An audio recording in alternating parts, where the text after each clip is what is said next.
Good morning, all you beautiful people out there. Welcome back to more CS News. How are you guys doing this fine morning? I do apologize. I'm running a bit late. I have had my full coffee, though. I'm sure you guys can tell. But let's all hop into the big news out there because s1mple, it seems he is back. There has been a lot of trial and tribulation, and I probably said that line wrong, around s1mple these last few months. We've talked about that even just the last couple of days with Boomich saying, hey, something's going down over at Na'Vi. There's a reason why s1mple is not playing or Na'Vi can't bring him back. Maybe some contractual issues. And of course, we've also seen s1mple recently on stream maybe getting a bit too intoxicated while playing Face It with the boys and leaving a game early. And I think a lot of people were kind of split on that one because it was a bit unprofessional, but everyone's had a Face It or a teammate in a video game like that before. But s1mple now posting on Instagram multiple times saying he is back in CS, and especially for all of us guys, he is now not just back in CS, he's back in the gym. And is he officially back?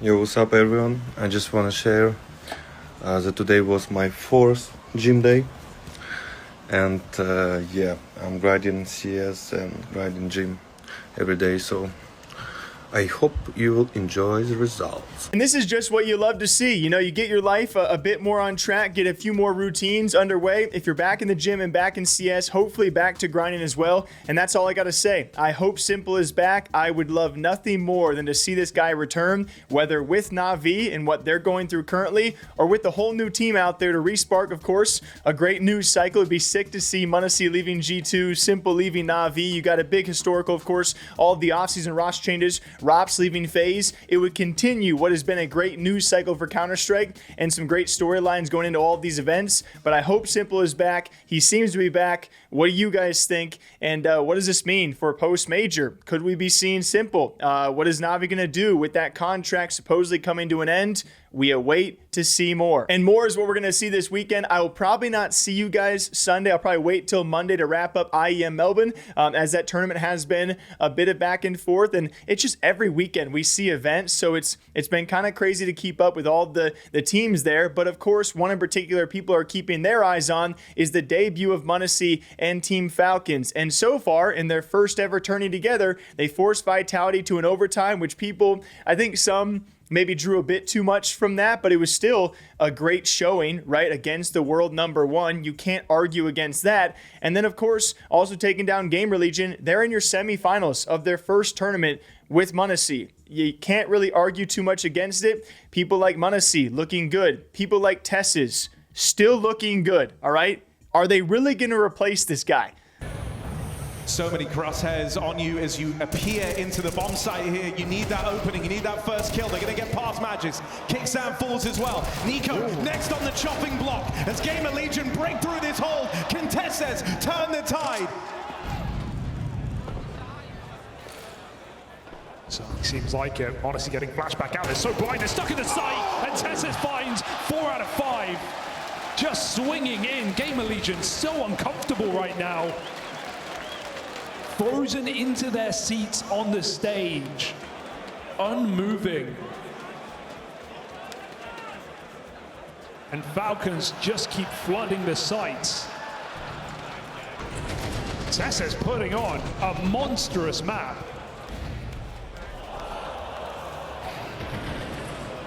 Perfect flash. Guns out for the Falcons, bonus round for Gamer Legion.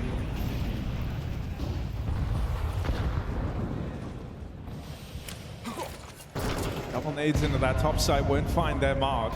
That's because Gamer Legion are playing aggressive on these SMGs. Wow. They try to crunch into the lobby. ZTR is now the only survivor from that push.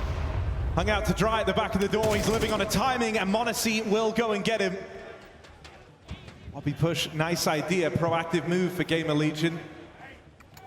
But it's one that Falcons are more than ready for. m0nesy putting on a clinic, sends them packing from that lobby control. But you want to talk about storylines, they got to go through some crazy teams, including that of Vitality. But if they somehow win their debut and put Falcons back on the map instantly, I mean, it's just, I'm going to save my energy on that one, but it's going to be wild. Hopefully going to be a close series no matter who it comes down to, okay? You still got m0nesy there, and of course they can bounce back whenever now, a top team in the world. So it's going to be a fun event, and those Aussies, oh my goodness, that crowd I can't even show you guys the clips I want to show you of that crowd. But very lastly, for all of you, speaking of some news we spoke about yesterday, I talked about deleted tweets. I didn't want to show them. Now an article is up by Dust2. If you guys want to check out the full article, should be linked down below. I think it's fair to talk about now that an article has been established around this. It's all around Kassad, who is talking about Jkaem, and we mentioned him yesterday too, around the alleged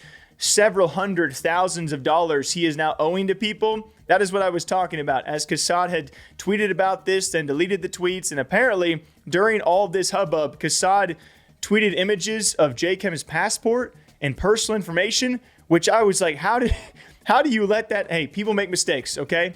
It's coming from me. People make mistakes. It is definitely something kind of dumb to do, and it's just crazy when you're talking about Jkaem, who has done some terrible things, and then you leak his passport, and it almost pulls a bit away from how bad what Jkaem has done is. So yeah, Kassad apparently leaking passport information. That's a big no-no. Then later deletes those tweets. Dust2 has pulled those screenshots without the, sensitive information. I think the main point to really reiterate and focus on here, though, is Jkaem has scammed people out of hundreds of thousands of dollars, and he is still competing on a counterstrike lineup who apparently committed to paying those people back, have not done so yet. This dude has quite possibly ruined his entire career due to a gambling addiction and borrowing money from people or stealing money from fans, over hundreds of thousands of dollars worth. I mean, that's insane. And he's not the first CS pro to have thrown somewhat of their career away or to be involved in these scams or fraudulent activity involving skins, right? Of course, when you have an economy in this game and you have the power of being a player and the power of ask and people trust you because you're a professional player, it sets up situations like this. But when a player out there is still currently competing and still currently owes that much money, it should be talked about. It's pretty bad. I, of course, wish nothing but the best for him, and I hope that he can make some of that money back or gets the help he needs personally, but then to pay these people back, that needs to be done as well. It is just a very tricky situation. And then meanwhile, like we talked about yesterday, Heroic is just throwing out jabs on social media. It's a wild time to be in esports. These kind of situations always make me think about, have we ever seen this kind of stuff in sports? Sports sees some crazy storylines. Esports, I think, is right there with them sometimes. We're just a little smaller than sports. So if this was like, any kind of athlete out there, NFL, NBA, MLB, soccer, football, whatever, this will be talked about generationally. So we'll see if this does get resolved. Jkaem has a lot of resolving to do. And what do you guys think about that? S1mple being back, Falcons debut with M0nesy. It is a great time to be a CS fan. And thank you all for being here. And thanks for everyone who's been subbing. We're slowly trudging to 75K subscribers. That's pretty freaking awesome, really fun. If you guys don't know, our main channel is the Gamer Update. We do daily gaming, streaming news there. And then I have the Gaming Interview channel where I interview devs, players, streamers, sometimes CS pros down below as well. So thank you all for watching. I appreciate it. I'll see you back here sometime soon. Until then, you know what to do. Take care and drink that coffee and chocolate milk. Bye-bye.